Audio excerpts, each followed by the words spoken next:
2-3 வரிகளில் எது முக்கியத்துவமானதோ அதை மட்டும் சிந்தித்து கொண்டிருந்தேன். அப்பொழுது எனக்கு தோன்றியது, திராவிட இயக்கம் கருணாநிதியில் தொடங்கி அண்ணா திராவிட முன்னேற்ற கழகத்தின் பிறப்பு, வளர்ச்சி, எடப்பாடி வரையிலும் நான் நினைத்து பார்த்தபோது ஒவ்வொருவரும் என்ன செய்தார்கள், அவர்களை பற்றி நினைக்கின்ற போது நினைக்கத்தக்கதாக எது இருந்தது என்பதுதான் கேள்வி. அது நல்லதாக இருந்ததா கெட்டதாக இருந்ததா?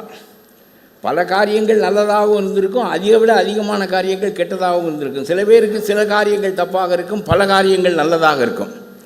ஆகவே நல்லதையும் தீயதையும் சீர்தூக்கி பார்க்கின்ற போது எது முதன்மைப்பட்டு நிற்கிறது என்று நான் யோசித்து கொண்டிருந்தேன். கருணாநிதியினுடைய ஆட்சி என்கின்ற போது எனக்கு முதலிலே நினைவு வந்தது கச்சத்தீவு பறிபோனது தான். அந்த கச்சத்தீவு பறிபோகின்ற போது அவர் முதலமைச்சராக இருந்தார். கொடுத்தது மத்திய அரசாங்கம் தான் என்றாலும் கூட அதை எதிர்த்து போராடி அந்த கச்சத்தீவை தக்க வைத்துக் கொள்ள முடியாத காரணத்தினாலே இன்று வரையிலும் மீனவர்கள் சிறைப்பட்டு கொண்டிருக்கிறார்கள். படகுகளை இழக்கிறார்கள், வலைகளை இழக்கிறார்கள், தங்களுடைய வாழ்க்கையே இழக்கிறார்கள்.